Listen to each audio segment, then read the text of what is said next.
And there'll be time for questions at a midpoint of the class and then afterwards as well. I'm Nisa Kurahazari. I'm the interim DEI officer for the West Kingdom. DEI is short for diversity, equity, and inclusion, and I will probably use DEI as the shorthand a lot because it's a mouthful, but we'll be also talking about each one of those words individually. And as Reese also said, the captions are on, and I can sort of see people now, but Reese will let me know if people have questions. And if you have any questions afterwards, you can also email me. My email address, the easy one, is Nisa, NISAA, @westkingdom.org. I may not be able to see your hands if you raise your hands to ask a question while the slides are up. This is my first time teaching in this format and my first time teaching this class, so I ask you for your compassion and patience and understanding. If there are improvements that I can make in terms of accessibility, please let me know. I want to make sure people with hearing or visual impairments, learning disabilities, or neurodiversities are accommodated, both in this class and at events when we have them again in person. I'm probably going to make some mistakes. And part of this position is learning what the needs of the populace are, as well as trying to educate people about diversity, equity, and inclusion. And I'm probably not going to read each slide. If you would like a copy of the notes afterwards, I'm happy to send them to you. These notes come from a document sent to me by Jessica Van Haddam, who is the society-wide Diversity, Equity, and Inclusion Officer. So I'm going to let you all take a read the Diversity, Equity, Inclusion mission statements for a minute.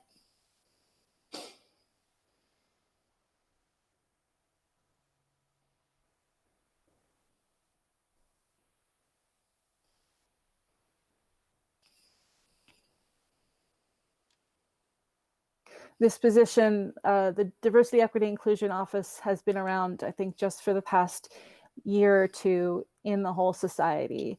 And in October, Jessica Van Haddam, who's also in the society known as Lady Astrid, she stepped up as the new society-wide DEI officer in October. And this is me. If you see me at events, I might look like this. And I am the interim DEI officer for the West Kingdom. My job is to set up the Office of Diversity, Equity, and Inclusion. And then once the office is set up, we are going to ask for applications for people to apply for the position. And currently, our current king, when I started, basically said, please take a few years to set this up, but it's not that. Right now, it's mostly about education. Education is pretty much the key thing we're doing with diversity, equity, and inclusion, as well as asking the populace what they need. Jessica asked all the DEI officers from all the kingdoms to contribute to questions to the upcoming SCA census. So I asked people at the events I was able to go to between December and now and got some feedback from them and sent in some questions to Jessica that she will then forward to be used in the next SCA census. All right. So the SCA needs to be a space where people feel like they belong regardless of their social groups and identities, where they have equal access to opportunities and where they get treated with courtesy, dignity, respect, no matter how they're different. We want this space to be fun and safe for everyone to enjoy our hobby, but we can't pretend like we exist in a perfect utopia free from bias. And that means working hard to promote values of equity and inclusion. Diversity is the result of equity and inclusion. And so we'll define those in a minute. But when we think about diversity, if you look at the puzzle pieces here on this graphic, I'm going to read the puzzle pieces because they really do sum up, the different kinds of diversity and the different groups. So we have thinking styles, language, ethnicity, religion, perspectives, sexual orientation, nationality, job level, race, gender, skills, culture, physical abilities, experiences, and age. It's probably not even all of the different kinds of groups that we could think of, but those are definitely some of them. And when we talk about equity, we also have to talk about equality, because sometimes people can get the two of them confused. Equity is about fairness, equal access to opportunities in your organization for everyone, regardless of their social group. Things are inherently unequal, and we all know that on some level. The idea of equality aims to promote fairness, but it only works if everybody starts from the same place and wants the same things and needs the same kind of help. There's a proverb attributed to Einstein a lot that says, everyone is a genius, but if you judge a fish by its ability to climb a tree, it will live its whole life believing that it's stupid. Equality works if everyone is the same, but we know that they're not. Instead, we aim for equity. We want to give people what they need to be successful, and that often means different things. So in this example here, equality is everybody having the same bicycle. Somebody who's in a wheelchair sitting next to the bicycle, which is doing them no good because they can't use the bicycle. A person who's very tall is kind of hunched over on this one-size-fits-all bicycle. Looks like the fourth person is maybe, the third person is maybe comfortable, and then the fourth person on the right-hand side is, of course, too small to ride this bicycle. And equity gives people the right kind of bicycle for each person. And you can see that those look different for different people. The person who's sitting in the wheelchair in the first one is sitting in a reclined bicycle with 3 wheels. The tall person has a taller bike to accommodate them. The kid has a much smaller bike to accommodate them as well. You know, equality is also giving everybody the same size t-shirt, and equity means giving them the t-shirt size that's right for them. And equality ignores the differences in our needs, and equity acknowledges them.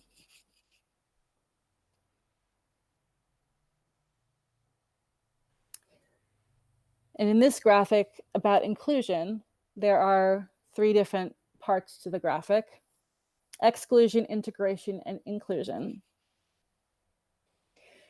To be truly inclusive, we need to avoid bringing people in while continuing to other them. This leads to tokenism, or a symbolic method of bringing people in to give the appearance of diversity without actually valuing them as people. You can see the idea of othering is still kind of in the integration picture there, where there's a group of dots of people representing people, and the people who are new to the group are on the outside, the periphery of that diagram. And then when they're actually in the inclusion diagram, they're actually more mixed in with the people in the group. So the most important thing about inclusion is we want to include people, but not other them. Like, this is my purple friend. This is my queer friend. Look, but we have people who are queer in our group. We have these people. That's tokenism, and we want to make sure we avoid that. Yes, it's great to embrace people who are of different groups, but we want to make sure that we do include them and not use them as a point of reference for saying that, look, we have this kind of person here.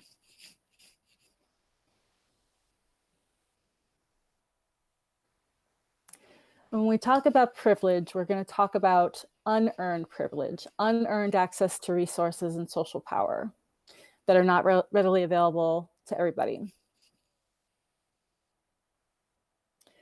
So let's take a minute and think about what this looks like in an SCA context. I know a lot of these examples are going to be modern day mundane examples, but there are a few that are pertinent to the SCA. So what if I live in the geographic center of a kingdom? Let's say that no in-kingdom event is more than 5 hours away, and most of them are 2 to 3 hours away. That means I don't have to plan entire days for doing nothing but travel. Maybe I won't have to take time off of work. I'll have the option to day trip most events, and I won't have to think about crash base or paying for a hotel or gas money, and that enables me to go to more events. And if I'm somebody who wants to go to more events, that's a pretty big advantage, living in the center of this kingdom. But now you can see how if somebody lives further away, that those questions do come into play. Here's another example. I'm not currently in a wheelchair or a mobility device, which means I don't need to think about the terrain of the place where an SCA event is held. I don't need to think about how I can access the event easily. I don't need to look at the event's website to scour every detail to see if there's any information about the building or the campgrounds where the event is being held. I don't have to worry about where parking is. Now, because of all that, because I don't need a mobility device now, that's a privilege that I have that somebody who may need a mobility device doesn't have going to events. So there is some good news with people with privilege, is that people who do have privilege are in the perfect position to lead other people towards fairness, empathy, and respectful behavior in our society. Your example carries more authority. Often privilege means you have a platform which you can use to give a voice to those who need it. So there is an advantage that you can use privilege to help other people.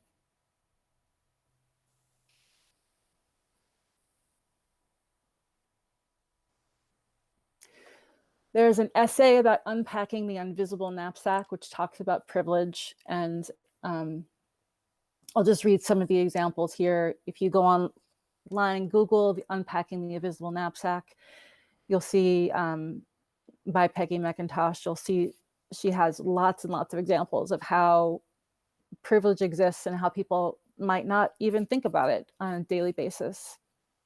I can turn on the television or open the front page of the paper and see people of my race widely represented.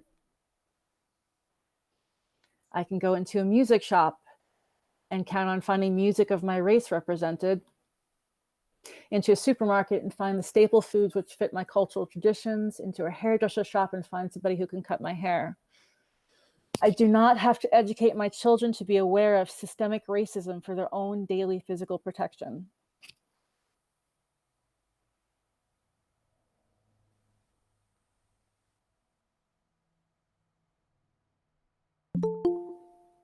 So those are just some of the examples of how privilege, unearned privilege, may show up for people in their lives.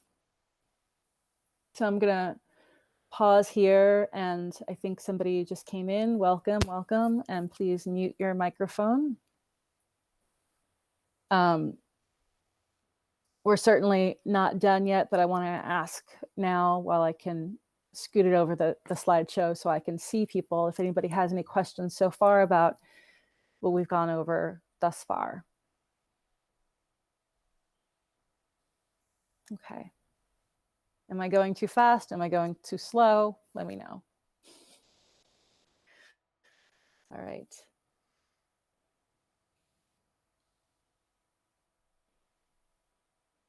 Now we're going to talk about unconscious bias or implicit bias. It's a mental model for shortcuts that we're not even aware that we have. Our brains are designed to assess verbal and visual cues to create shortcuts as we assess people and their capabilities. But if we're not careful, we might allow our biases to structure our opinions on a person or group of people.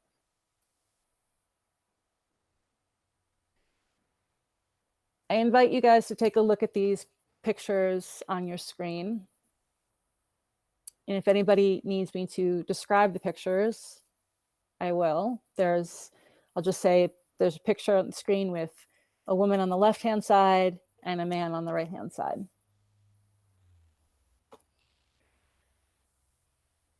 And you can either jot down or just think if you have any first impressions of them.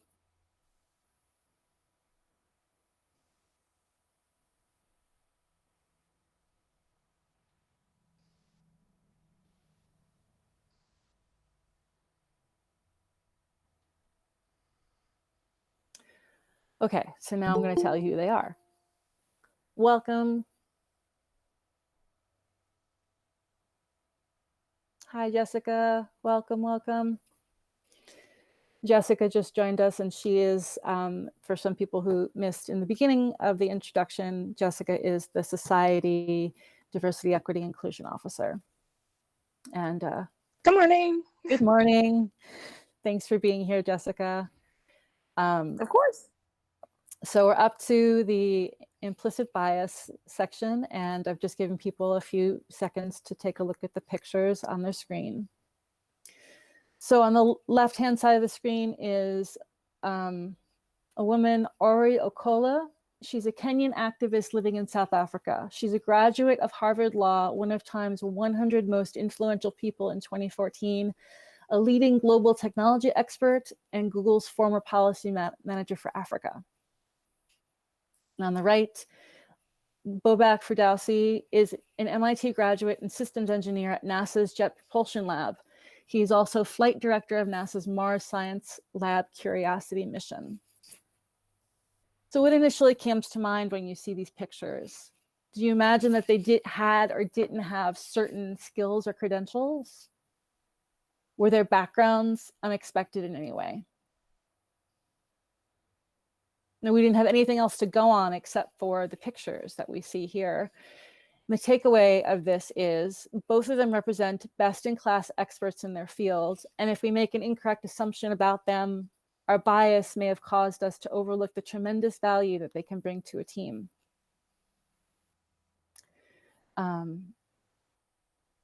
Another example is with music orchestras, the big five music orchestras, New York, Chicago, Boston, Cleveland, and Philadelphia. In the early 1970s, these orchestras were made up of only 12% women. Judges were selecting men more than women from auditions because they unconsciously thought their music sounded better than music from women.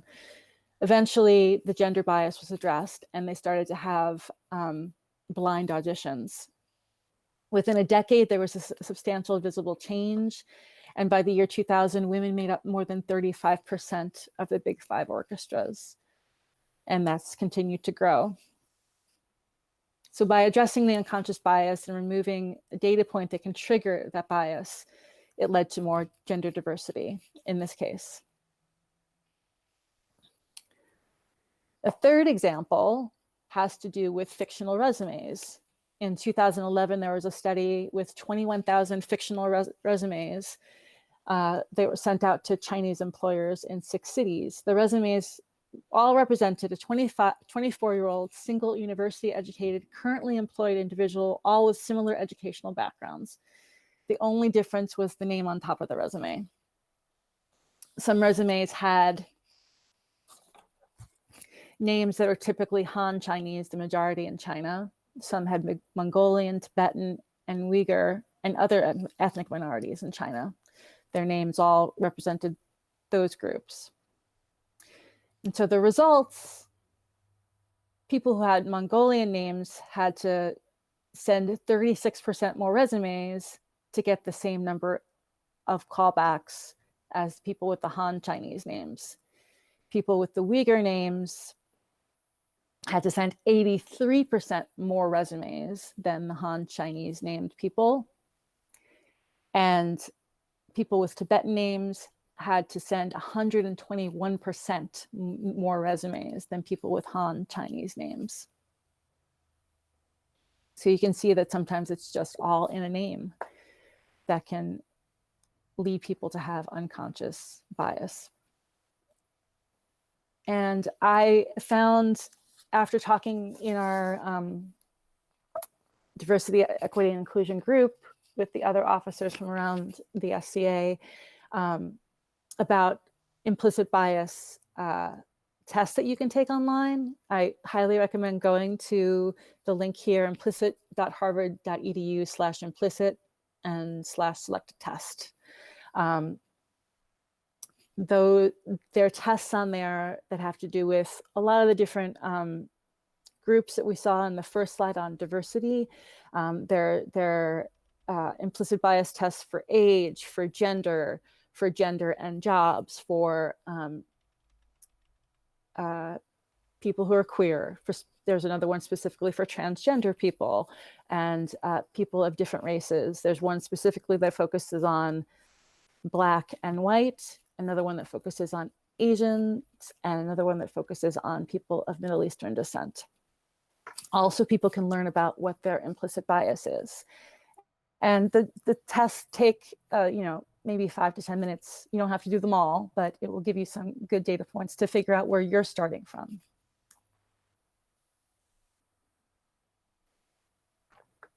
And you might be surprised, but as a result,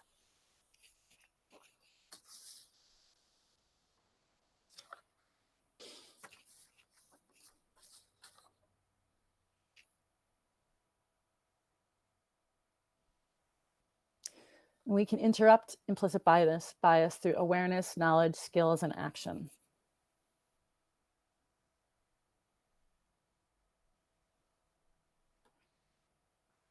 Microaggressions and micro-inequities are things that are terms that are used interchangeably, but the way I understand it is that micro-inequity is a slight that demeans or marginalizes the recipient and is maybe unintentional. A microaggression is an act that stereotypes or denigrates the recipient. And as I said, the two are used interchangeably. Now, you might not mean to slight somebody. You might not realize that you're slighting somebody. And here are some examples. You don't look Jewish. He's a Christian, but very open-minded. It's great. You don't have any accent at all. Your hair is so nice. I didn't know it could be like that. I thought it was a wig. How can I help you? Oh, you're here for the SCA event. I never would have guessed you were gay. You have a lot of energy for an old guy. If you want to research your heritage, you could portray a slave. So these are all statements that have been reported or witnessed in the SCA. But they are also kind of statements that people would say outside of the SCA, except for the one that's specifically related to, oh, you're here for the SCA event. You know, what makes you think, looking at people who come to an SCA event, what makes you think that somebody is not necessarily looking for the SCA event? Is it the way they're dressed? Is it the color of their skin? Is it, what would stop you to think that they were not there for the SCA event that you're at?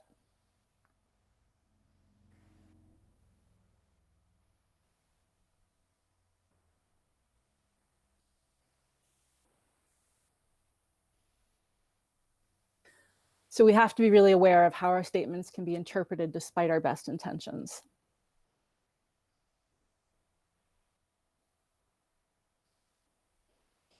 So here is an example of the sneaky hate spiral.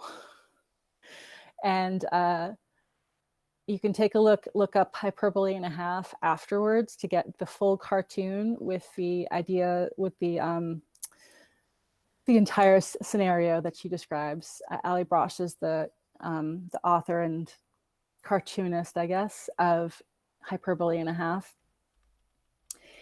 And so here's an example.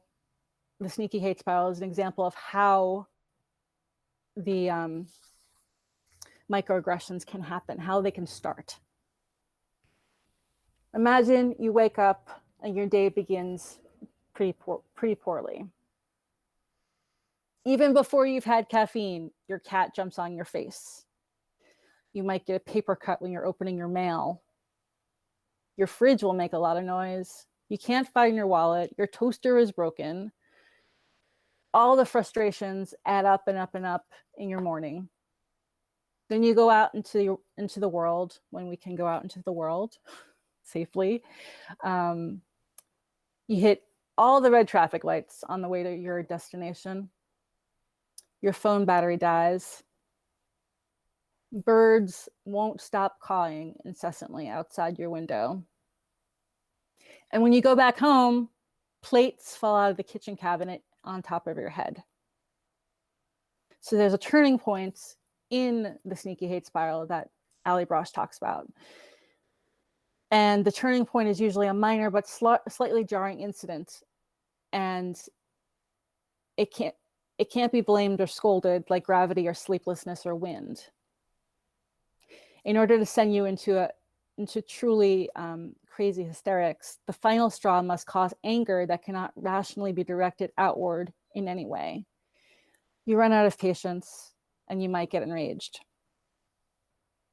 And when you have enough anger and hatred inside of you, it'll rupture and you'll start spewing it outwardly. And you might become a rage sprinkler, her words. And spraying rage and hate over anything that comes near you.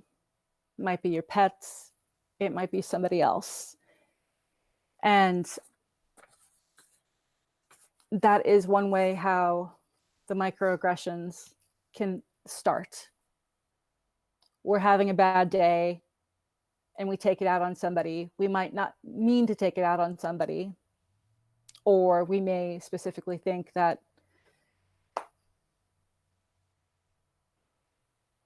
you know, I'm having a bad day, so I'm going to let it out. And then when somebody else is affected by our misstep, that can be considered a microaggression.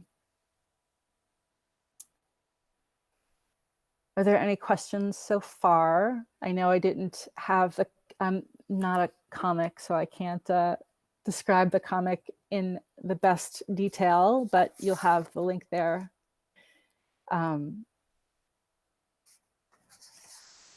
And Jessica, if you have anything you'd like to say about this section, about, since you're here now, the sneaky hate spiral, please feel free to chime in.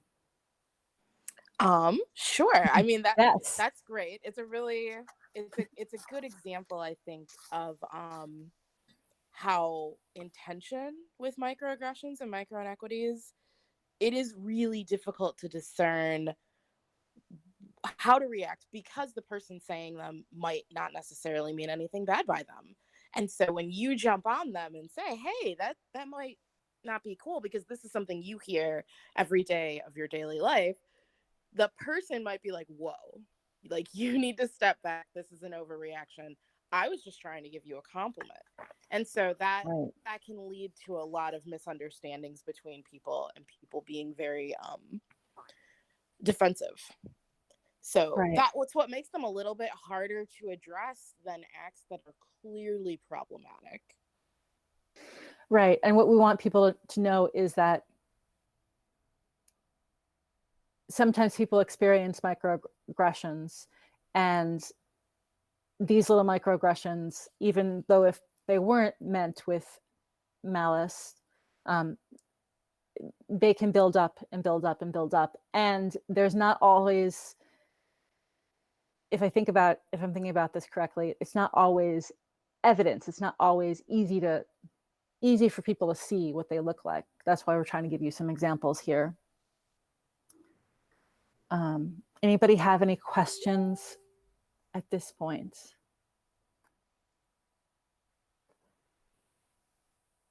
Okay. So we covered a lot of stuff, and really mostly just the basic terminology and concepts. Anybody have anything else that they want to add, or questions that they would like to see? You know, part of this is, as I said in the beginning, part of my job is to try to see what the needs of the populace are.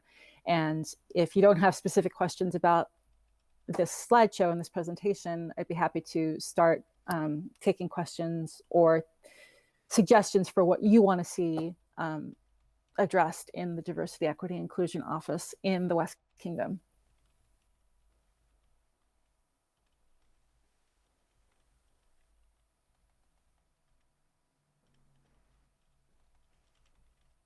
All right. I don't see any questions. Do you, Reese? Okay. No, I don't. I don't have. I've told people that if they're watching the live stream, they can post questions in the live chat, and I'd let you know. But there hasn't been any in there, so. Okay, thank you. And go back again to the first slide. Let's see if I can do this easily. Probably not. So if anybody has any questions for me afterwards or any feedback, please feel free to email me at NISA, N-I-S-A-A, at westkingdom.org. And you can also reach Jessica at equity@sca.org. Is that correct? All right.